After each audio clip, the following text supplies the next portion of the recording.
It's my pleasure to introduce to you Mr. Christopher McLean, your Assistant Administrator for Rural Utility Service.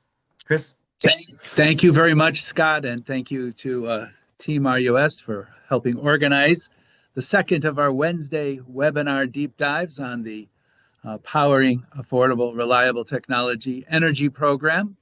This is your invitation to become part of rural America's energy future, and we thank you for joining us.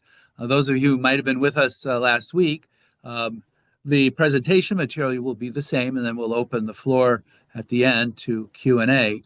And on that Q&A point, as Scott mentioned, we are generating an FAQ list, which will be carefully vetted. I will do the best I can answering your questions verbally. I do want to advise everybody that sometimes the speaker of a question or the asker of the question may be thinking one thing and the answerer, the respondent of the question, may be thinking something different. So having your FAQ in writing is very, very helpful. So again, I just want to advise everybody that the FAQ is more authoritative because it is going to be vetted. And we will publish those as we get them cleared internally here at the USDA. But I'll do my best to try to give you as much guidance as possible. But please bear in mind the hierarchy, of course. We've got the Constitution, we've got the statute, we've got the funding notice, and then we've got the guidance documents and the FAQs. And then the verbal discussions are meant there to try to be of assistance, but again, occasionally the speaker and the responder don't always hear the same question and end up with an answer that might be a mismatch. So to avoid confusion, we just urge caution. All right, so jump right in here. So here's our agenda for today. I'll give you a quick overview of our program: maximum minimum awards, loan types, forgiveness, dates, performance periods, eligible entities, eligible service areas, eligible loan purposes, project eligibility, and then we'll talk about questions and answers. All right, so here's the overview. We last week published a funding notice in grants.gov, and then there was a directing notice to grants.gov in the Federal Register, and of course, publication on our website, that the Rural Utility Service, an agency of rural development here in the United States Department of Agriculture, is soliciting letters of interest for partially forgivable loans to support new electric infrastructure investments under the Powering Affordable, Reliable Technology, or PART Energy Program. RUS is making approximately $410 million in appropriated budget authority funding available under Section 22001 of the Inflation Reduction Act of 2022. So the next slide. PART funds will be made available to qualified PART applicants to finance power generation projects from these three technologies: hydroelectric, geothermal, and or biomass energy. But more importantly, these have to use these technologies not to just generate energy, they have to generate electricity. In other words, hydro to generate electricity, geothermal, and biomass. A number of the questions we received, we had to clarify in our answers that, for example, a biomass project that produces a biofuel is not sufficient. Biomass project has to produce electricity to be eligible. And or storage systems that are charged by any of these five technologies: hydro, geothermal, biomass, wind, or solar power sources. So we will not finance wind or solar new construction. We will finance new construction, hydro, geothermal, and biomass. And we will finance storage as long as that storage system is charged by one of these five technologies: hydro, geothermal, biomass, wind, solar. PART program is designed to bring rural power supply up and, of course, bring rural power costs down, because every part application needs to demonstrate to us that the benefits of this program will run to the benefit of rural consumers to be able to mitigate rate increases, avoid rate increases, or in some cases bring about rate reductions. So we're focusing on the consumer here. That's the affordable part of affordable, reliable technologies. Go to the next slide. Now, the minimum amount you could apply for is $1 million. The maximum amount anyone could apply for is $100 million. Now, PART has as its same authorizing statute as PACE, our prior program, Powering Affordable Clean Energy. So if you were a recipient of a PACE award, the combination of your PACE award and your PART proposal cannot exceed $100 million, inclusive of the debt forgiveness portion. All right. And of course, you don't have to go to the max. If we only have $410 million and I got 4 applications that go to the max, well, then I could wipe out the whole amount. But do it, you apply for what you need to be able to accomplish your project, and we will review that. So PART loans will carry an interest rate equal to the RUS municipal rate published on the RUS website and in effect at the time funds are drawn. This is a very important point. You could go to our website. If you want to do a quick search, you can go to RUS interest, RUS, USDA rural development, or RUS interest rates, and you will find a category for municipal rates. We set those rates on a regular basis. That is the rate that's in effect if you were to draw funds on this particular day. So I can't predict for you what the municipal interest rate will be a year from now, or 2 years from now. If I could, I'd have a very different job on Wall Street, not here at USDA. But so just have to put that into your planning, what you think that the interest rates might be. Typically, municipal rates often run below the level of federal funds rates. Occasionally, they do run higher. So you also have our regular interest rates there as a comparison. But the municipal rate is a fairly attractive rate in the marketplace right now. Now, the term for PART loans are tied to these following criteria: the useful life of the equipment financed, the term of the seller's power purchase agreement, the lease agreement or lease term if you have any leased land, or a maximum of 35 years, whichever is the shortest. In other words, statutorily, we can make a loan up to 35 years, but if you are a power producer and you're selling your hydropower to a eligible off-taker and your power purchase agreement is for 10 years, well, then 10 years will define the term of that loan. Similarly, if you have a power purchase agreement for 20 years, but the property which your project is built upon has a 15-year lease, well, 15 years is the lease term. It's the shortest of those categories, which will define the term of years. Added to that, our analysis of what you can afford, of course. We'll go to the next slide.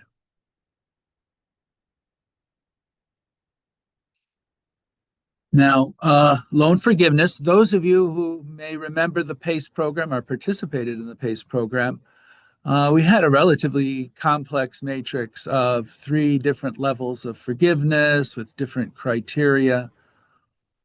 Given the clock that runs on this program, we are doing everything we can to try to streamline, make this very easy to understand, easy to apply, and easy to administer program. So this time we're going to have one category of forgiveness. So eligible projects receiving funding under this notice shall be eligible for loan forgiveness up to 40%.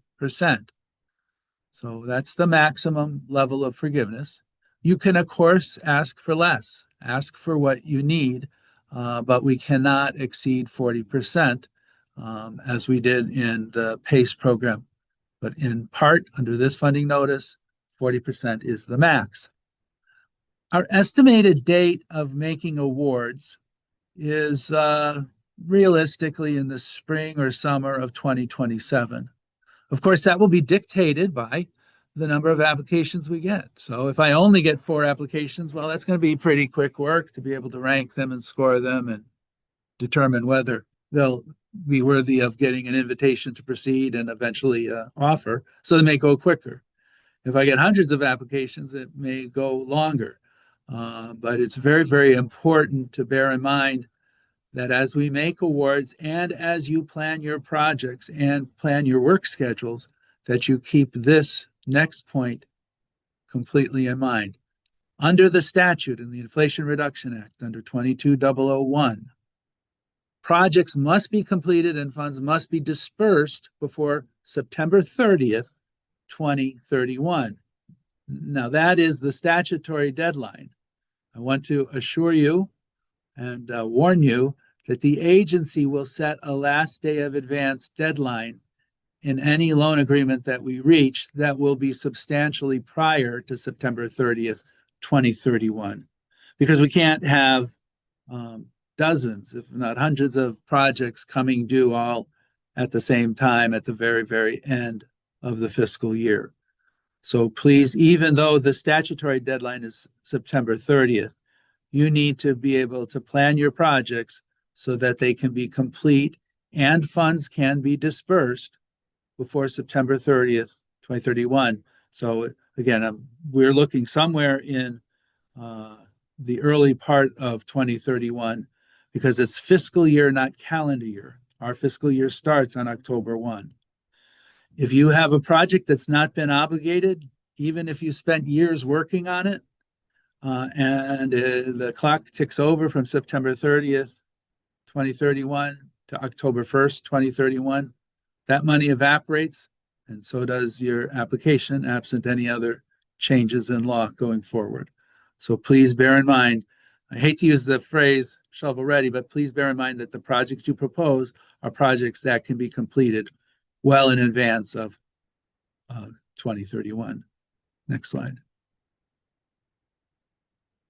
All right. So at RUS, we have 2 basic types of loans, project loans and system loans. So a project loan will be used to finance specific eligible projects where the award will be secured through a senior security interest on the project assets and the revenues generated from the project assets. Awards will finance up to 75% of the total capitalized costs of the project. Okay, I highlight up to 75%. The key test here is what is financially feasible and your ability to be able to repay. But we will not exceed 75% of the total capitalized costs in a project loan. Awardees will be required to provide at least 25% of the project's total capitalized costs in the form of cash or equity investments, which may not be derived from debt instruments. All right. However, the agency reserves the right to consider its authority under Section 306F of the Rural Electrification Act, which is the substantially underserved trust area, to finance up to 100% of the costs of a project benefiting a substantially underserved trust area, which is a complicated way of saying typically a tribal land, a tribal reservation, or Alaska Native village, or Alaska Native Corporation, or Hawaiian homelands area. So there are trust areas defined in Section 306, and as you try to figure out what's eligible, take a look at 306, and you'll do like 3 hops to different definitions to be able to determine what is a eligible trust area. Plus, we will be able to try to help you determine that too with our expertise if you have some confusion.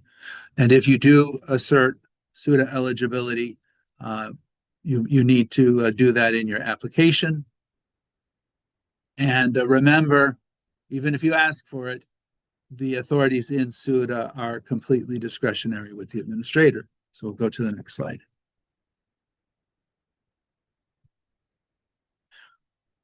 So system loans are the type of loans that we have for most of our loan portfolio under the Rural Electrification Act.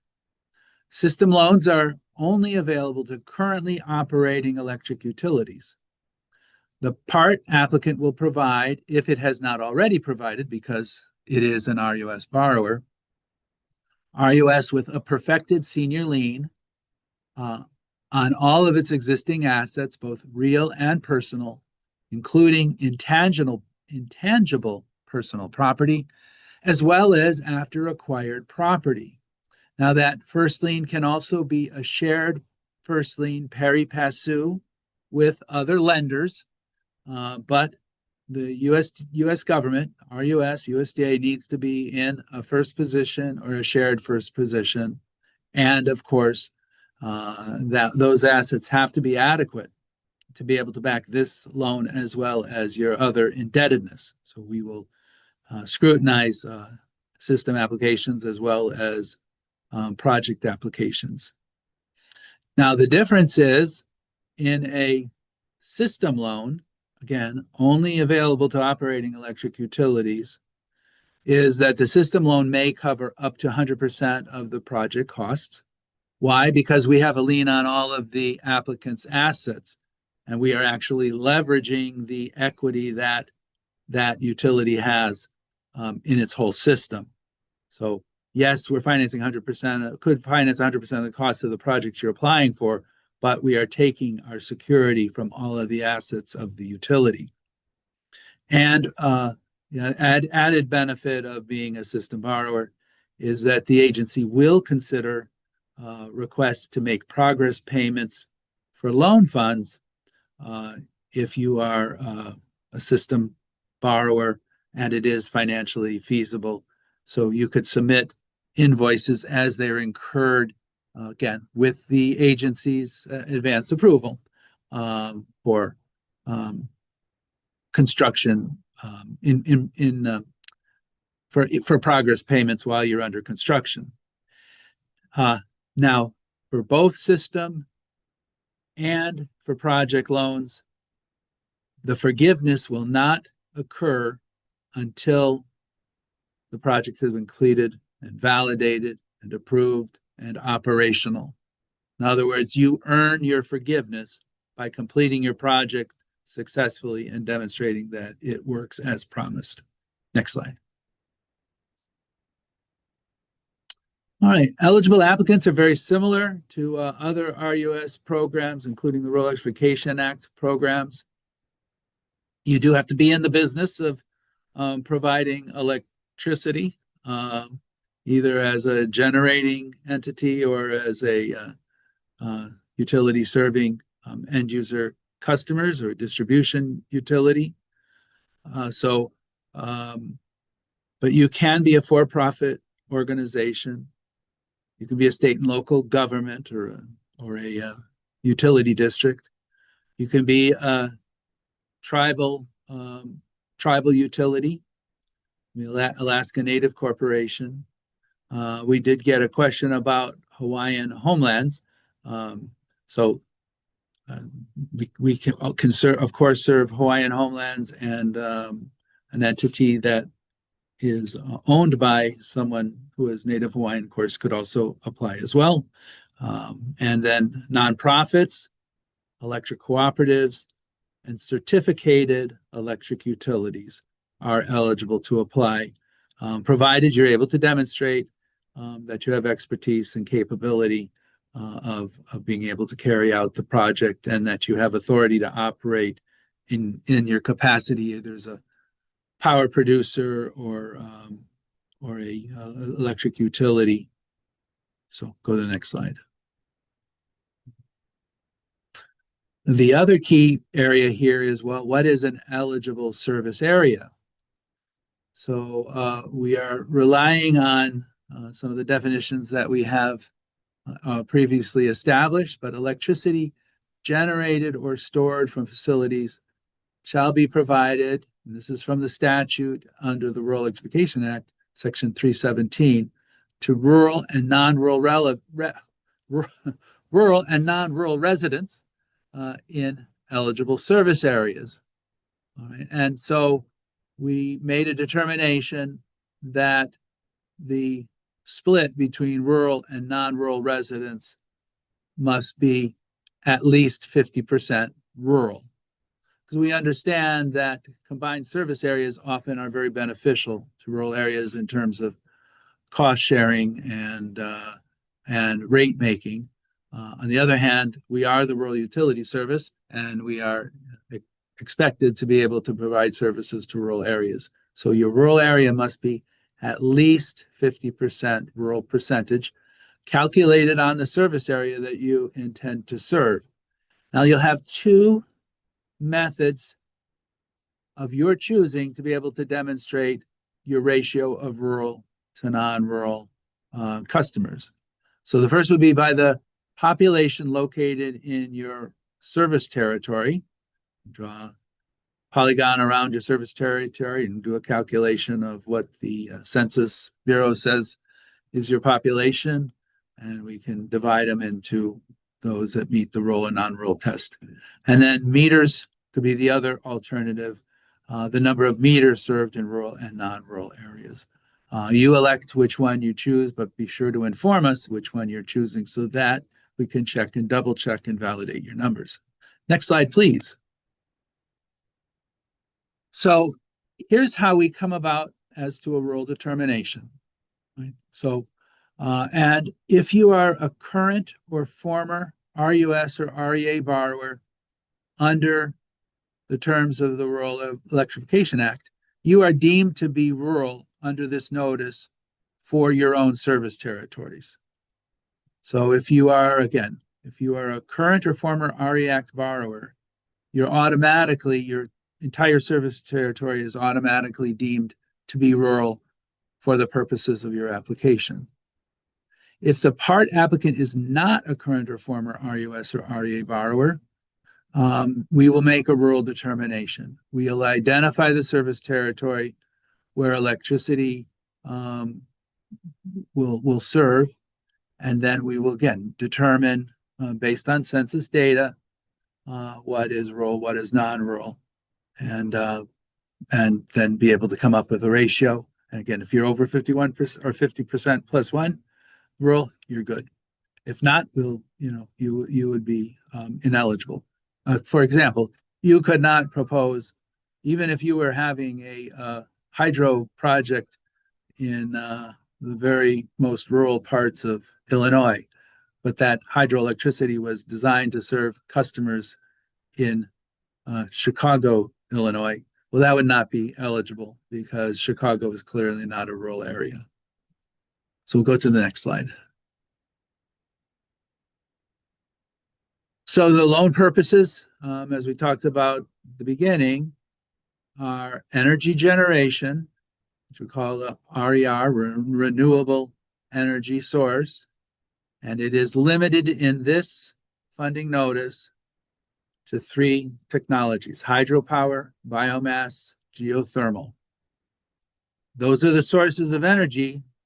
The next step is those sources of energy have to be able to produce as its end product electricity, which you will either use for your own customers if you're a utility, or selling it under a power purchase agreement to an eligible utility, meaning that we will use that information to be able to determine your rurality as well as where these projects will go. I want to highlight, and I think I'll get to this later, but since I'm bringing up this point about rural, non-rural, and who your customers are, let me highlight and underline here that the agency will not finance merchant power. In other words, a project that says, okay, I'm going to generate biomass electricity and I'm going to sell it to the grid. And just selling it to the grid is not good enough. Why? because I can't determine who's the beneficiary if you're just putting power on the grid. And if you were selling power, that same electricity under a power purchase agreement, I can look at who the buyer is and we can determine whether they are eligible beneficiaries. Or if it's your own service territory for your own customers, and you're an electric utility, we could look at your service territory to determine who's eligible. Plus, the agency does not want to take the risk that pricing with that will go up and down, be very volatile on the open market.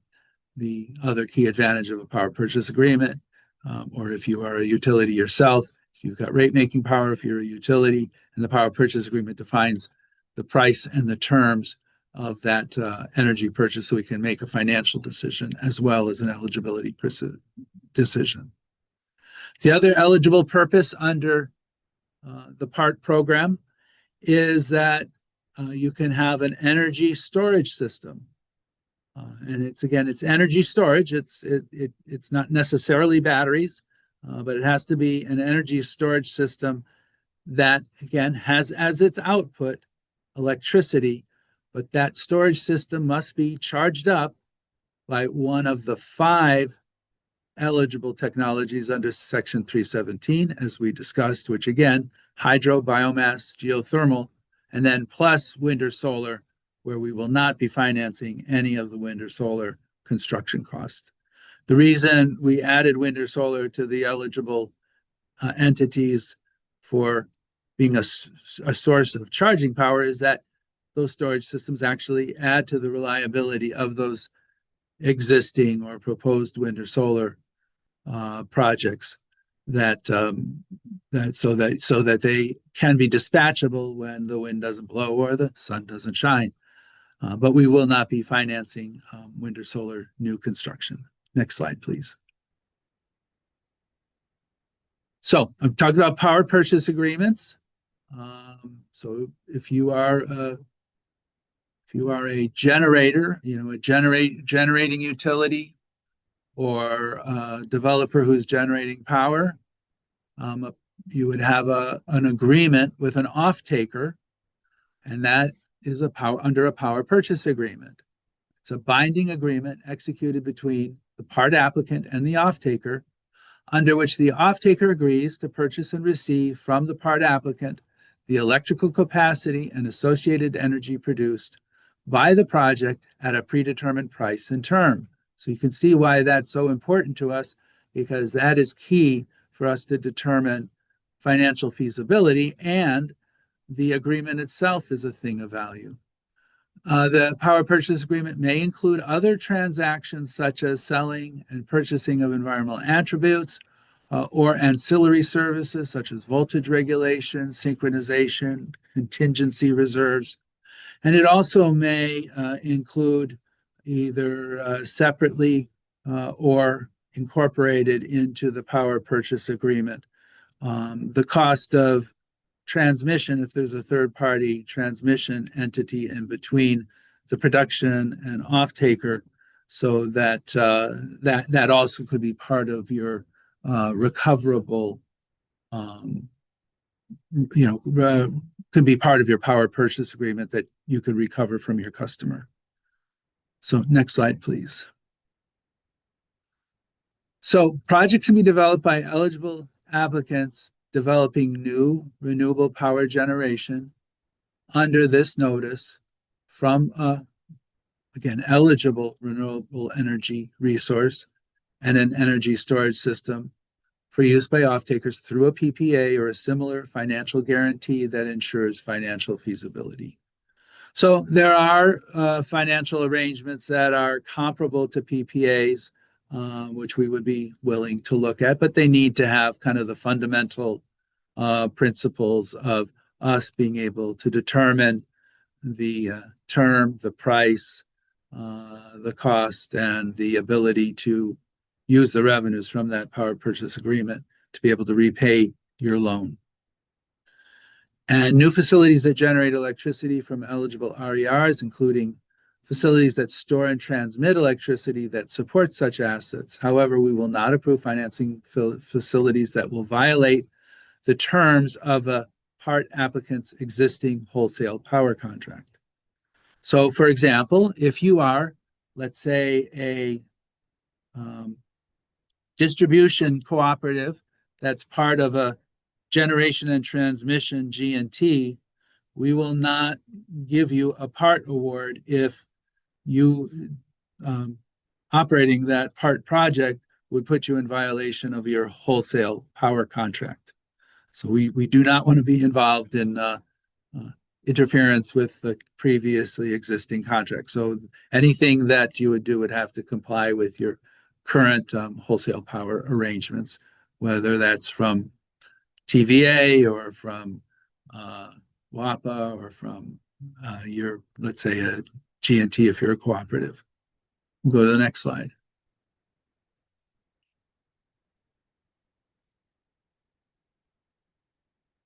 Okay, also, excuse me, parched here. Okay, so also new linear facilities, including microgrids, equipment that is necessary to operate the project, but not limited to transformers, transmission, distribution facilities that are needed to export, transmit, and deliver power from the generating facility to the off-taker. Okay, so here is the key point, though. It has to be necessary, has to be needed to be able to deliver the power from one place to another, and it has to radiate from the eligible project. So it just can't be a random transmission line that's not related to the project, but a transmission line investment that's necessary to deliver the power from the generating facility to the intended customers, the intended off-takers, and that off-taker, if you are producing this for your own utility customers, well, your own customers are your off-takers. And then upgrading of existing linear facilities or equipment that are necessary to operate the project. So it can be new or it could be in upgrades. Now, I've also had some questions over the last few sessions and FAQs about whether you could upgrade a retired facility or a scheduled to retire facility, and would that be eligible? And I think the answer would be generally yes, but please stay tuned for a more vetted, carefully written FAQ on that point. The key here is that new investment, that new construction, even though it is on top of a facility that's retired, or perhaps is about to be retired, well, that new investment has to be new since the date of the publication of this funding notice, and has to be directly related to an increased increment of new power produced from that facility, right? So you've got, let's say, a closed down hydro facility.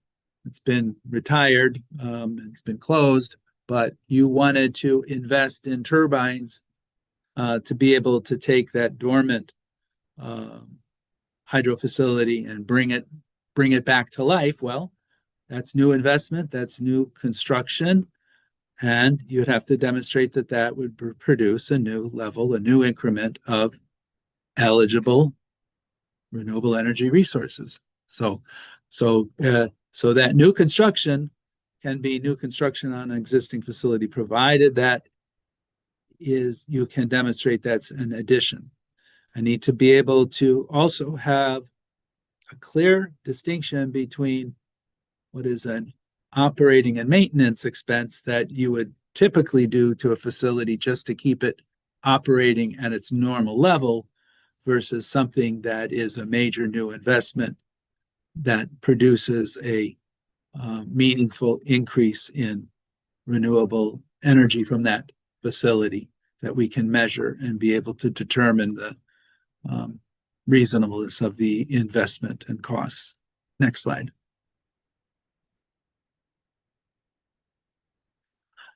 So your project may include one or more renewable energy resources, again, among those three technologies, which would be hydro, geothermal, or biomass, or energy storage system. So you can have one application that has, two or three storage proposals, and one, let's say, geothermal project that produces electricity, and that can be in the same application. But they have to all make sense. They all have to serve eligible service areas, eligible customers. Unlike the PACE program, those of you may remember, we allowed for combination applications where multiple applicants could join forces in a single application. We are not doing that this time. We want to be able to have a single applicant, but the single applicant can propose multiple projects, but we can't have multiple applicants under a single application. Facilities may be co-located to operate interconnectedly or independently of constructed at separate sites. So in other words, if you're going to build a hydro facility and you want to have a battery storage system that can capture excess power and use it when you need it at peak times, what can be located at the same location of your eligible hydro project. But if you had one battery project that's located at an existing, or to be charged by an existing wind project, but you're also doing a battery project somewhere else to be charged by a part-supported biomass electricity project, well, those three elements don't have to all be in the same place, but they have to make sense, right? They have to be they can't be random. They have to make sense within your system and, again, traceable to eligible communities. And the renewable energy resources and energy storage systems must be installed so that the renewable energy resource can provide energy and ancillary services for resale to rural and non-rural residents located in eligible service territories or areas. In other words, we will not finance merchant power or merchant battery storage. Next slide. Applicants can request interconnection costs and other costs associated with being able to deliver the eligible renewable energy resources, or ESS, to the off-takers, including related microgrid investments. Successful applicants may also recover a portion of their capitalized pre-application cost pursuant to 7 CFR 1767 and the NOFO. Now, that's only available if you are successful and you carry this through to the very end to have funds documented, obligated, and advanced.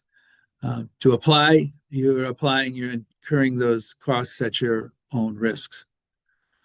Applicants may include in their loan applications and letters of interest the costs specified in 7 CFR 1710.106, including interest during construction pursuant to 7 CFR 1710.106A4.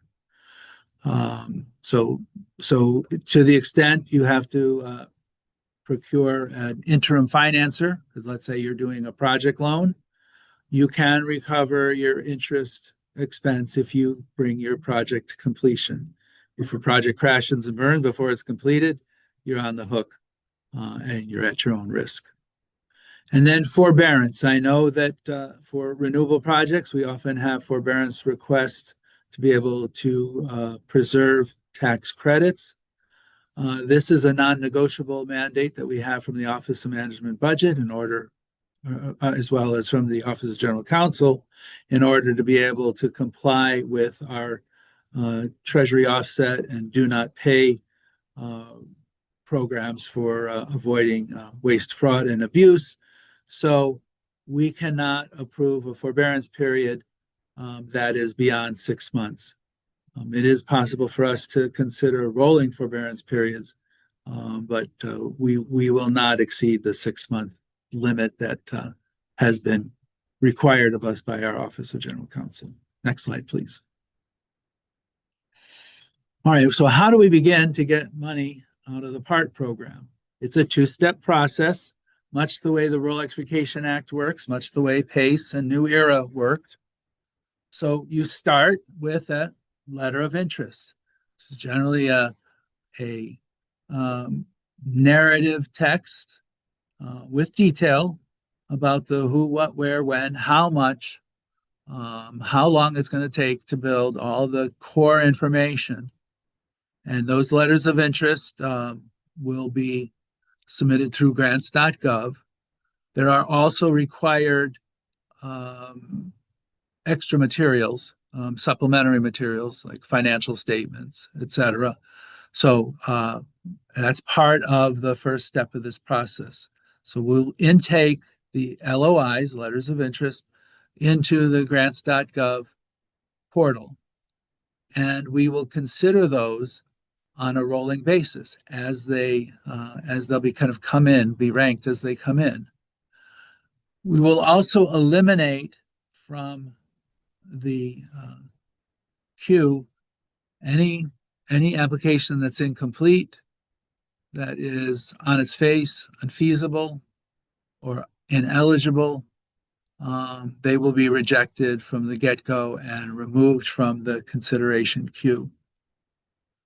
And we will generate a rough estimate of where the cutoff point is as we stack up the eligible LOIs that have passed our initial reviews of financial and technical feasibility, eligibility, and completeness.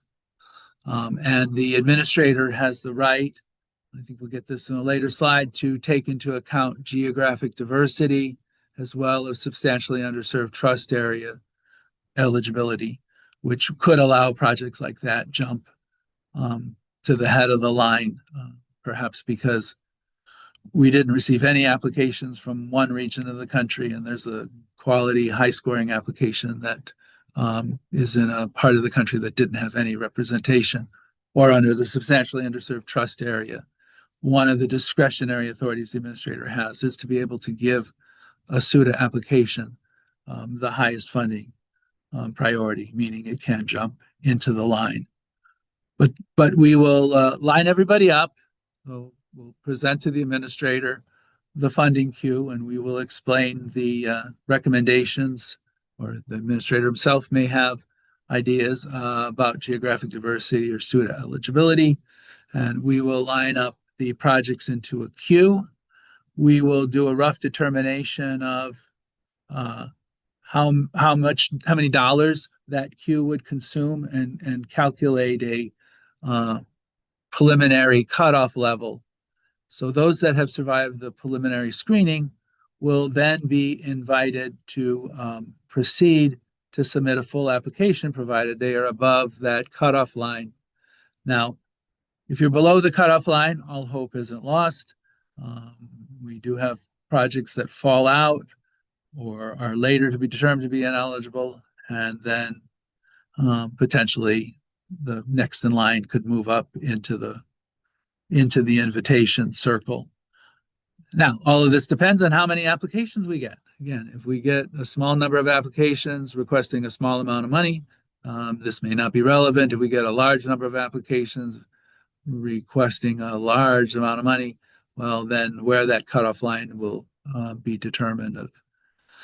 Those invited to proceed will then be given 60 days to fill out a complete, full RUS loan application. We dig deep dive. It'll be very similar to what we had in the PACE program, very similar to what we have in our Rural Electrification Act program. If you want to review, you can look at our regulations and in the Rural Electrification Act and look at the NOFO with the different references. You'll be able to see what would be expected in a full application. But once you receive that invitation to proceed, you'll have 60 days unless given extension in writing by the administrator. So go to the next slide.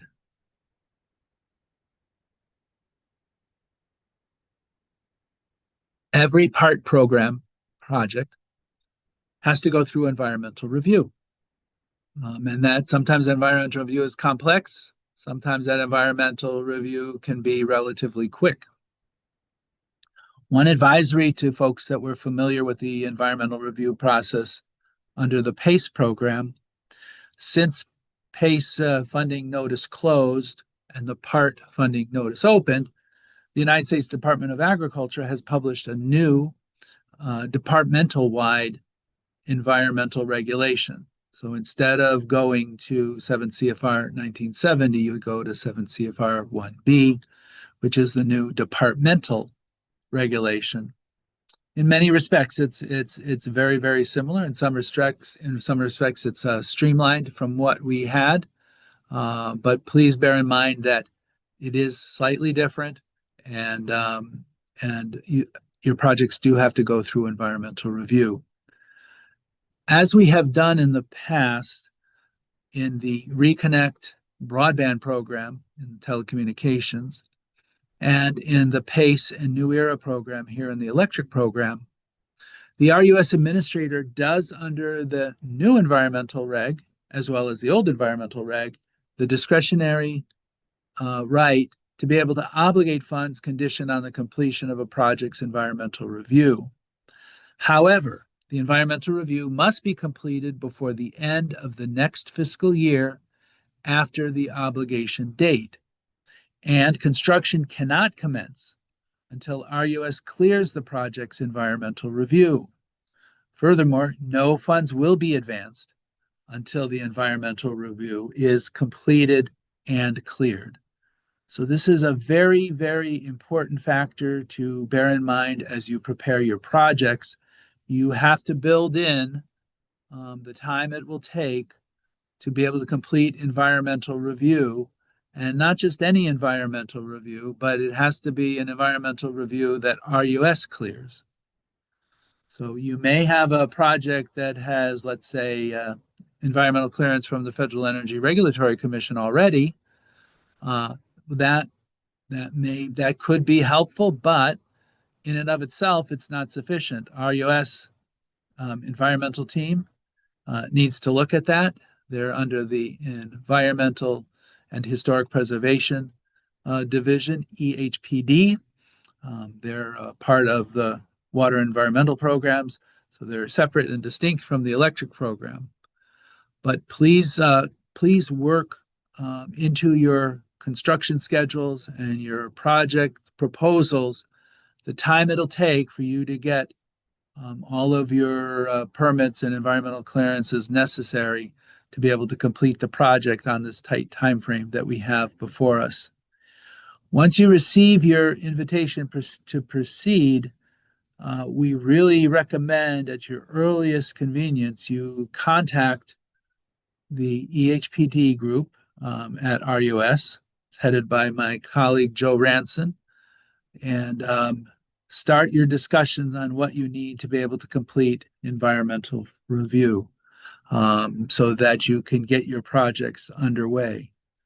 Now, if the administrator chooses to obligate funds subject to the completion of environmental review, you will have the time remaining in that fiscal year plus what is ahead of us in the next fiscal year. So if you're obligated on, let's say, September 29th, and you will have the 2 days left in that fiscal year plus the next fiscal year. If you're obligated on September 2nd, you'll have the rest of that fiscal year plus a full fiscal year to be able to complete your environmental review. But under that regulation, if you do not complete that review in time, your funds will be rescinded.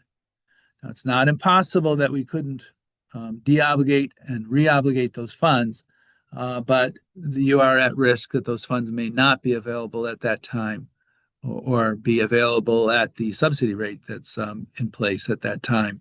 So again, please be very, very careful as you propose your projects to take the critical environmental review into account. Next slide.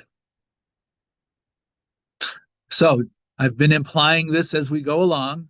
Your timestamp will matter. LOIs will be reviewed on a rolling basis in order of their receipt. That's why we are giving you what we call this work period between the announcement of the funding notice and the opening of the portal to receive LOIs. The administrator reserves the right to take geographic diversity and substantial underserved trust area eligibility into account when establishing the funding queue. So that's another way of saying too, is like, well, if it takes you a while to get your application in, yes, your odds are affected, differently if you're the first in the hopper versus the last, but you never know who else is applying. You never know whether we're going to max out on our funding. And you'll never know whether your application might happen to fall in an area that is geographically underrepresented by the applicant pool. So don't give up, but please bear in mind, those that get in early are going to probably have a bit of an advantage because we do consider applications on a rolling basis, taking into account SUDA and geographic diversity. But when the funding runs out, the funding runs out and we have to stop. Next slide. Now, how are you going to get your money? That's kind of an important question here on funds disbursement. All part funds must be dispersed well before the end of fiscal year 31. So I try to make that very, very clear at the get-go. We are under the Inflation Reduction Act requirement, which turns our carriage into a pumpkin at the stroke of midnight, at the end of fiscal year 2031. Loan forgiveness will only be granted for completed performing projects. So a halfway done project, even if you're in 2031 and you just, it's not going to work, you have to be able to have your projects complete, operational, validated, checked by our field reps to make sure that it's operating as promised before you are able to get your loan forgiveness. Only system borrowers are eligible to request loan reimbursements during construction with RUS approval. And of course, that's dependent on financial feasibility. If you are a project borrower, you will not be able to get progress payments. You will have to wait for your loan reimbursement as well as your loan forgiveness until the project is complete. And you will have to be able to have a way to be able to finance your project during construction. We will not take construction risk for project finance awards. All awards and funding releases will require a do not pay and Treasury offset screening, and that screening will occur multiple times during our relationship together, not only at the point of obligation, but the point of dispersal and on a regular basis. So please be sure that you keep your do not pay and Treasury offset registrations up to date. If you have people that have left your company that are part of your key leadership team, please make sure that we know that so that we're not finding someone who's on a do not pay list but used to work for you but no longer does. So please be sure to keep your data up to date. Next slide. Here's one of the most important things that I need you to take home from today's presentation. Be certain as quickly as possible, as soon as you disconnect from this webinar, if necessary, that you have a current, workable, and active System for Award Management, or SAM, registration, and an active, working, unique entity identifier number. You will not be able to get access to the grants.gov portal unless both of these are current. And from our experience with PACE and New Era, we had several kind of sad examples of folks who might have been applying on day one, and they discovered that their SAM registration had expired because they don't last forever. They have to be renewed on a regular basis. And well, then they lost their first day in line to being back of the pack because then they had to go secure a SAM application. And there's no guarantee that the SAM registration can be completed during the pendency of the open window. So use this time right now to make sure your SAM registration is complete and that you have a unique entity identifier that is workable. The other thing that happens is that sometimes people will have these registrations assigned to a particular staff, and that staff departs your company or cooperative or utility. And when it comes time to enter your data, oh, guess what? You don't have a current person attached to that registration. So please check, double check, triple check to make sure that those are fine, because this is a system that is well beyond the reach of the rural utility service. If you call us on the helpline on the first day that the window opens, says my SAM registration doesn't work, and said we can't help you. Here's the phone number to talk to people at SAM to see if there's a mistake. All right, so please, SAM and UEs must be up to date. All right, next slide. Here's our timetable. Okay, we published the NOFO on August 3rd, 2026. And the work period will expire September 8th, 2026, and we will open the LOI submission window in grants.gov promptly at 11:59 a.m. on September 8th, 2026. One of our very observant participants in our very, very first rollout webinar, which I think had on August 4th, noted that we did have a typographical error in the early version of our funding notice. So I want to highlight, underline, put a spotlight on that it is 11:59 a.m. in both cases. And then the LOI submission window will close at 11:59 a.m. on October 9th, 2026. No LOIs will be accepted after the LOI window closes. High-ranking LOI submitters will be invited to prepare a full application for funding consideration, and all part funds, again, must be dispersed well before the end of fiscal year 2031. The only exception to the rule is if something very strange happens and the administrator would accept an exception, but that it will be an extraordinarily rare case. Also in the corner here on this PowerPoint presentation are links to our PART Energy Program website, as well as grants.gov. And the PART Energy Program website is the place eventually we will be placing our vetted FAQs. And next slide. All right, so this kind of completes the formal presentation of our second Wednesday webinar deep dive. I really want to thank 122 of you for hanging in with me on this presentation. It'll be the same presentation each one of the remaining 3 Zoom opportunities. You feel free to register, and of course, the only difference will be when we get FAQs or if there's something that someone identified that we needed to repair from the presentation. But you're welcome to come back as many times. We enjoy your company. So I'm going to throw the floor open, Scott, to any questions, either in the chat or live, that you want to direct towards me.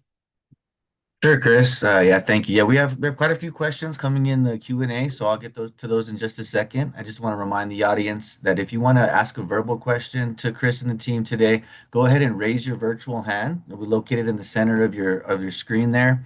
And then you'll be entered in queue and you can go ahead and ask your question. We do try to limit that to about 1 minute per question. We want to be respectful of the 120 some folks on the line. But so with that reminder, I'm gonna get right into it, Chris. Um, Sure, and also a reminder too of what I said at the opening. The FAQs will be vetted. They will be tailored, and we will consolidate, obviously, similar questions. So that is probably a more precise. I'm going to try to answer your questions as best I can, but with the understanding that the question you ask may be slightly heard differently than the question I answer. So just be aware of that. Again, the statute, the funding notice, the guidance documents that are written and vetted are your stronger sources. Great, thank you, Chris. For a project proposed on an existing city-owned former generation sites that are already developed or brownfield, what level of site control or environmental documentation is expected at the LOI stage versus the full application? So, right, the whole point of the LOI process is to be able to give applicants a chance to propose projects that, again, are feasible, that are reasonable, that are accomplishable. We certainly don't expect you to go out and commit large amounts of money to the chance that you might get funded. And one thing I cannot predict is how many folks will apply for this money. So, on the other hand, please be sure that you are proposing projects that can be accomplished in the allotted time that we have to be able to complete this entire program, meaning the disbursement of funds. So, but you need to have a fairly good idea that you can explain to us and a timetable that you can demonstrate to us that makes your proposal feasible, that you can have sufficient control over that property, and that, of course, that property is eligible. And then in terms of the environmental review, we encourage people to start the environmental review as soon as they do get a invitation to proceed, because there you do have a higher level of certainty. Now, if you choose to be able to take steps to be able to lock down key elements of your project early, you're doing that entirely at your own financial risk, because there is a distinct possibility you won't be above the funding line, or you might have your project otherwise ruled ineligible. Great, thanks, Chris. Does the combination of modular hydro generation paired with energy storage qualify as an eligible technology under part? And are there any specific requirements for how the storage must be integrated or sized relative to the hydro resource? Sure. Well, again, a combined hydro storage project on its face does seem eligible, provided all other requirements are met, including eligible communities and your financial feasibility, technical feasibility.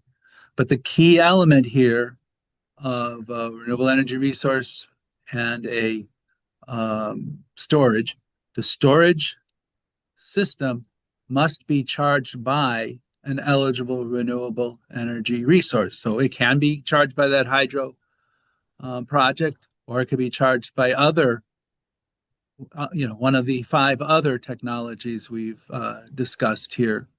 But that's what we have to be able, you have to be able to show us that the storage system is charged by the eligible renewable energy resource, or one of the resources that are eligible under Section 317 of the Rural Electrification Act. Now, we've had questions, for example, well, could we have a storage system that's charged by a nuclear power source and act as a standby for an existing solar facility? Well, no, that doesn't work, because nuclear is not one of the 5 eligible power sources. So even though it is storage plus, and then of course solar is not eligible. So again, it would have to be charged by one of those five resources, and you have to be demonstrate to us how you can charge that either physically or by contractual arrangement or some other demonstrable audible method. Thanks, Chris. All right, couple here. So we are planning to on leasing a battery. Would this cover lease payments? Nope. Thank you. And then No, can you we're looking for, right, if you are constructing a battery charged by the eligible renewable energy resource, well, then yes. But nope, no, lease payments would not count as new construction. Thank you, Chris. And can you please confirm whether a private for-profit company that does not operate as an electric utility and intends to use battery storage solely for its own on-site agriculture operation is eligible to apply for funding under the PART program or not? This is one that we have to be very, very careful, and I'm going to guide you to look at FAQs and carefully look at the NOFO, because there's several kind of assumptions within your question. So one is the renewable energy resource on the being used by the farmer for its own purposes. Well, that sounds to me like it is a behind the meter investment. We will not finance behind the meter investments. And it is also seems the assumption of the question is that it's being generated for your own use. So that's not sufficient.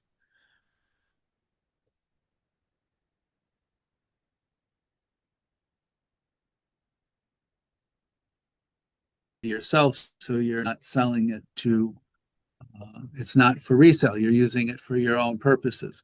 Something similar would be the same if we were talking about an industrial site or a data center. I'm a data center and I want to get, I want to be able to do a geothermal electric source for my data center, and I want to have batteries charged by that energy source for my data center. And I, the data center, are going to own it. Well, that doesn't meet the criteria. One, it's behind the meter. Two, it's for my own use. I don't have a PPA. I'm not selling power. I'm not in the business of selling power to a utility where I can validate who the beneficiaries are and I can determine that it's financially feasible. Right.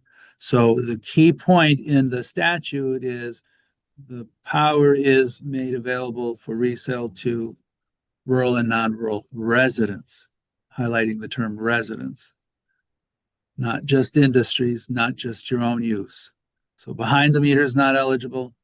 Exclusively for your own use is not eligible. Thank you. Uh, will you keep the definition of biomass to just wood and biofuel crops? Anaerobic digestion of food waste should not be considered for this grant, as it leads to unfair subsidies that upend the food waste recycling industry. That was more of a comment. Sorry. Yeah, I think the common definition of biomass is organic material. So if we are looking at let's say, for example, we're looking at a municipal waste site that's a blend of food waste and wood and paper and plastic and glass and a bunch of other stuff. Well, that's not an organic source. That's a mixed use. So that probably would not meet the definition of biomass. But I believe, and I don't want to opine on the policy side of that question about upsetting food waste economics, but usually organic material is the typical. So food Got it. is food organic material is the key question, and I think that. But if it's something other, if it's non-organic, like plastic waste or other types of waste, then no, that would not be eligible. Now, Got it. let me highlight once again, because I know we've got a pretty big biomass audience here.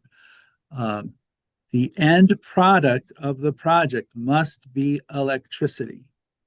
Can't be biogas that goes into a pipeline to someday used by a utility somewhere down the line. The project has to have as its end product electricity, and electricity that is sold either to your utility customers or under a PPA to a utility for their customers. Thank you, Chris. Thanks for the clarification.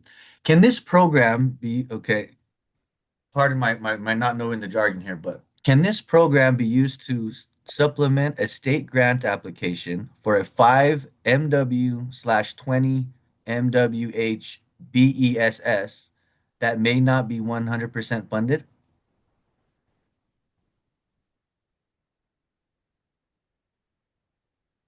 Another tricky question. Um, uh, Again, lots of assumptions there. So, in general, the RUS does not object to stacking financing with other entities. However, we find often that the program requirements of those entities maybe require an equity requirement or require or prohibit another federal source from financing the contribution, the uncovered area. So I'm not going to say yes and I'm not going to say no. I think we would have to depend on the exact um, confines of the program. And the other thing is, we're looking for projects that haven't started construction. So if you've started construction on your state finance project, it's too late. We of the publication of this notice because we are looking for new increments of power, not just to make something that you're already planning to do more affordable or something that you're already doing more affordable. Got it. Thank you, Chris. So this is a two-part question. The part LOI guide implies under E, so part I, that an LOI template will be uploaded to the part website. When will the template be available? And also, when will the grants.gov open for us to fill out the SF 424 prior to the LOI submission period? Right. And I think the key word there is implied because I don't believe that we actually promised a template, but the grants.gov will basically guide you through those different steps of what you need to do. And you can also use attachments in grants.gov. We may want to have some expertise on grants.gov at a future presentation because it's a very good question on the mechanics of how this is going to work. But the key thing, I think the NOFO lays out for you what we expect to see in the LOI. Thank you.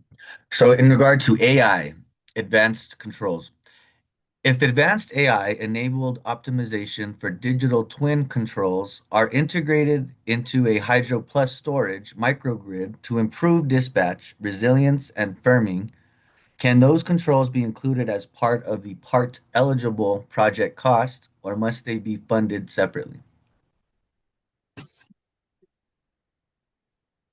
So I go back to that slide where we talked about the linear investments or those investments that are needed to operate the project, and the project needs to be something new. So if the proposal, again, another one of these tricky questions, so please understand that I'm perceiving certain assumptions into that question. So if the assumption is I have an operating facility and I want to add these, add these improvements, well, you have an operating facility. These improvements will make that facility work better, but it's not going to be adding a new increment of power. If the question is, I'm going to build a new facility, a new hydro facility, and it's going to include these elements, well, if you could demonstrate to us those elements are needed to be able to operate your project efficiently, safely, prudently, and it stays financially feasible, that could be one of those expenses that you can include in your project cost.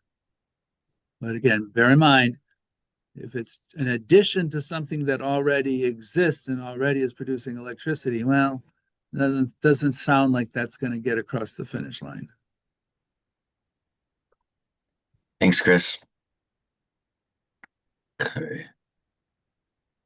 As far as loan forgiveness, is the percentage of forgiveness granted dependent upon the entity asks for at completion of the project, or will RUS make that determination based on another metric?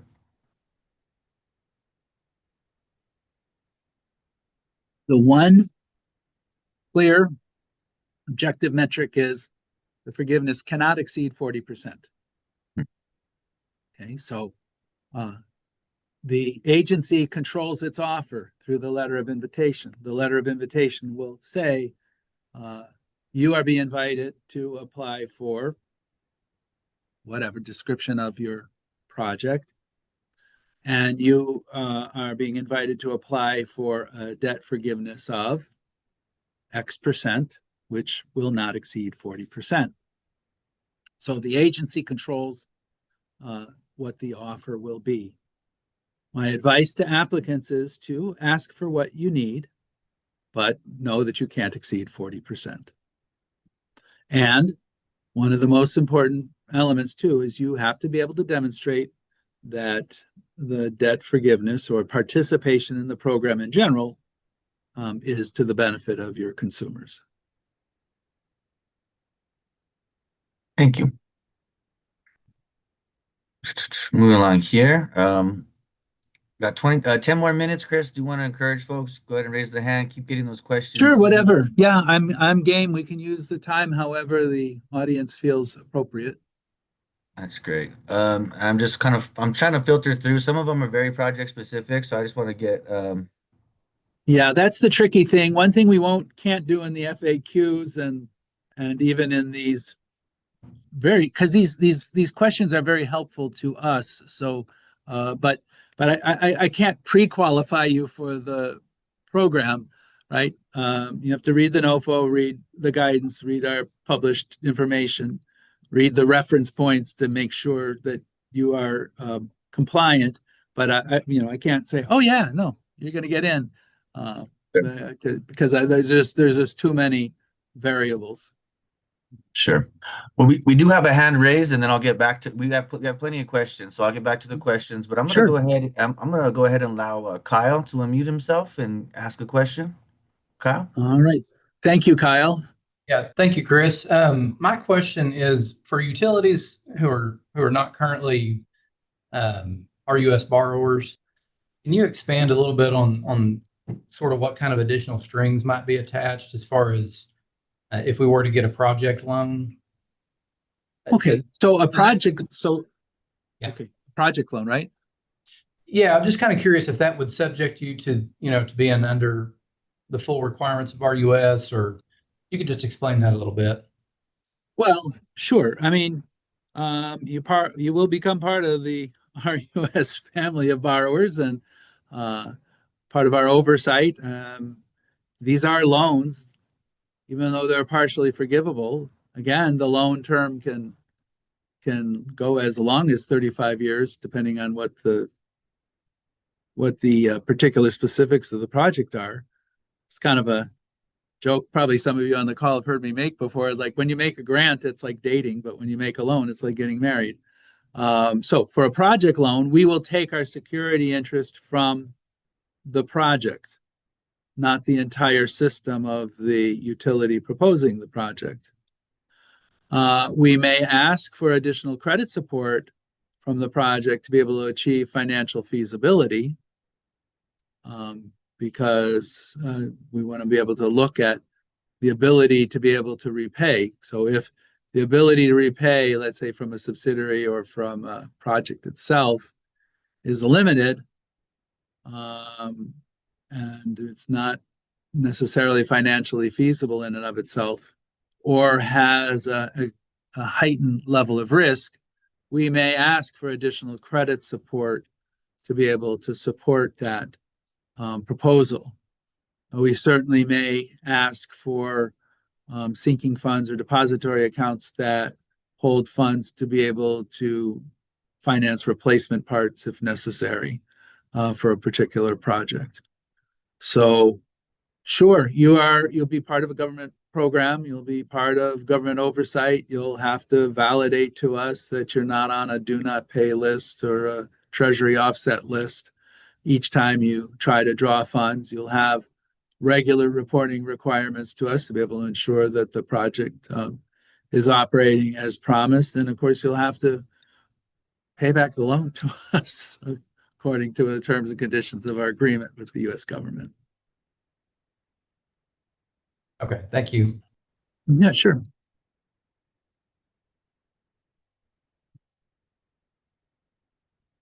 Yeah, feel free to raise your hands if you have anyone out in the audience who wants to ask a question.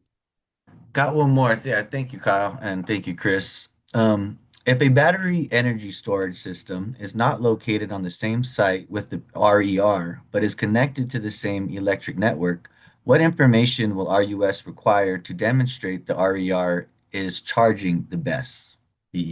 So there's kind of two major ways that is physically, and then so that would be you would be physically connected to the RER, and we could be able to say, okay, we can see the RER is charging up this battery.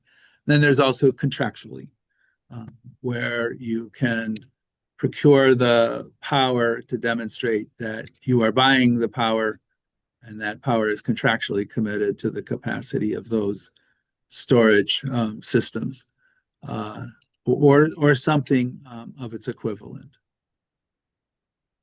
Awesome. But Thanks, Chris. I do have to demonstrate that the battery or storage system is being charged by an eligible source of energy. And it can be from, again, one of those five, even if it's different than the one that you're constructing. Awesome. Thank you. So another question here. POCs are provided on the PART website. Would they be a good resource to seek clarification for items beyond the scope of this webinar? Where can they find some help, Chris, if they need it? Yes, that would be fine. Or send us. There's also a link to ask questions. So send us a question, and we can. Yeah, we'll be happy. We could try to get back to you, and or address your questions in the FAQs. And our answer may be, "Oh, please stand by. We'll be vetting this through the FAQ process." Thank you. All right. Got a little bit of a long question, but I think we can tackle it. If a project is located in a community that has an existing mean or similar wholesale power supply contract with limited local renewable headroom, roughly 4%, can this project still be part eligible if it is structured as a hybrid offtake? A small municipal share size strictly within the available headroom, with the majority of energy and capacity sold under long-term PPAs to industrial or large load customers. Ooh. There's a lot of complexity in that question, and a lot to untangle. And I want to be very, very careful that I don't misstate or mislead anybody. It was a long one, Chris. Sorry about it. Yeah, no. So I assume the headroom question is that you're operating under a all requirements contract that maybe gives you 5% self-generation authority. So that would, if you're under that headroom and you're part of a generation transmission network or the TVA, and you can demonstrate to us that you would not be violating any of your all requirements or your existing power purchase agreements. Well, that might be one step of our evaluation, okay? Because if this would put you in violation with your all requirements contract with the G&T, then we won't fund it. Now then, who is generating the power? I guess again, I assume it's a municipal electric utility. So far so good. Then where is the power going? Is it going to the municipal electric utility's own customers?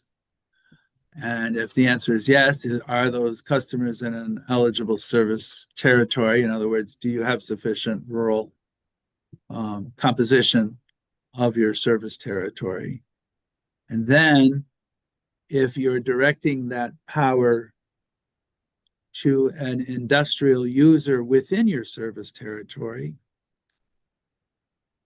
under a PPA, that would certainly be relevant to determining the financial feasibility of the project. But there's a lot of assumptions in my answer, and there's a lot of details regarding risk, financial security, the bankability of those arrangements with the industrial customers. So I'm giving you a kind of a very tentative hypothetical answer to a hypothetical question. And please feel free to, we will look at these written questions to try to formulate FAQs that might be helpful. So thank you at least for posing that. And I'm sorry I can't be more specific. Again, these webinars and even the FAQs are not intended to pre-qualify projects, but they are intended to try to help you make sure that you know where the guardrails are. Great. Thank you, Chris. And I do want to be respectful of folks' time. We're right at the 1:30 or 3:30 mark Eastern. So I think we have time to close out here, Chris. And well, I want to thank everybody for their time and attention. And again, we look forward to you becoming part of Rural America's Energy Future. So thank you very much. And we'll be here, same time, same channel next week. If anybody wants to register or has any friends or colleagues that want to register, please feel free to share those registration links. The more the merrier. There's only one rule that I want to remind everybody that applies to every one of our competitions here at the Rural Utility Service. And it's the one non-negotiable rule is you can't win if you don't enter. So thank you very much. Have a great time. Thank you. Good luck.